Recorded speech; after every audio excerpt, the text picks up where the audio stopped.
conditions administratives. Rappel, la Légion étrangère n'effectue aucune démarche en vue de l'obtention d'un visa ou autorisation de sortie du territoire des candidats à l'engagement.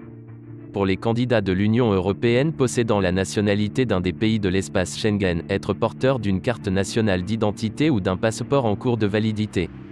Pour les candidats ne faisant pas partie de l'espace Schengen, il faut obligatoirement être en possession d'un passeport, uniquement, en cours de validité. Aucun diplôme scolaire exigé, savoir au minimum lire et écrire dans la langue maternelle. Être âgé de plus de 17 ans et demi et de moins de 39 ans et demi le jour de la présentation au poste d'information. Se munir de toute pièce administrative utile, titre de séjour, photocopie de livret de famille, certificat de mariage, certificat de divorce, extrait d'acte de naissance, etc. Pour les candidats âgés de moins de 18 ans, fournir en plus, une autorisation parentale, manuscrite et signée par les deux parents, ou les tuteurs légaux.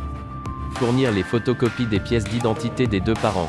Si un ou les deux parents sont décédés, fournir les justificatifs, actes de décès. Pour les candidats étrangers mineurs, il faut faire traduire les documents en français par un traducteur français agréé. Si le mineur est émancipé, il doit en fournir l'acte certifié. Les conditions physiques. Être apte physiquement à servir en tout lieu par tout temps et sans restriction.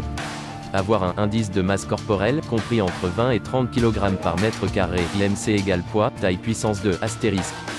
Exemple, indice de masse corporelle d'un homme mesurant 1,75 m et pesant 72 kg.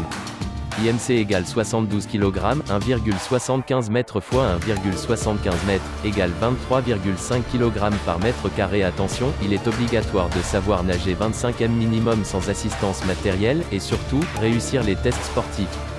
Les conditions médicales. Au niveau dentaire, des dents saines ou soignées. Coefficient masticatoire supérieur ou égal à 40%, sur le plan chirurgical ou médical, être en possession de tous les documents médicaux concernant les interventions chirurgicales ou des maladies antérieures égale certificat de consolidation attestant qu'il n'y a pas de séquelles à ces interventions ou maladies. Être en possession de son carnet de santé, s'il existe, si problème de vision, apporter correction oculaire, lunettes. Exemple de cause d'inaptitude médicale ou physique, une diminution physique définitive, une maladie chronique actuellement activée ou en cours de traitement. Exemple, tuberculose, hépatite S, cancer, HIV, diabète, surcharge pondérale, anémie, pathologie psychiatrique en cours de traitement. Vision trop faible, audition trop faible, test sportif. Cette traction complète en pronation, avec un départ bras tendu, en position basse entre chaque traction. Test d'endurance Luc léger, permet de mesurer la vitesse maximale aérobie. Le but est d'atteindre le palier le plus élevé, au minimum le palier 7, correspondant à 2700 mètres au test Cooper. Attention, il est obligatoire de savoir nager 25 mètres minimum sans assistance matérielle.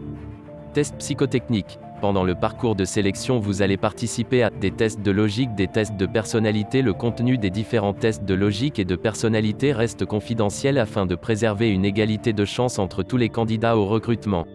Entretien de motivation. Pendant la phase de recrutement, vous serez amené à participer à divers entretiens. Ces entretiens ont pour objectif d'évaluer votre motivation et votre aptitude à servir à la Légion étrangère.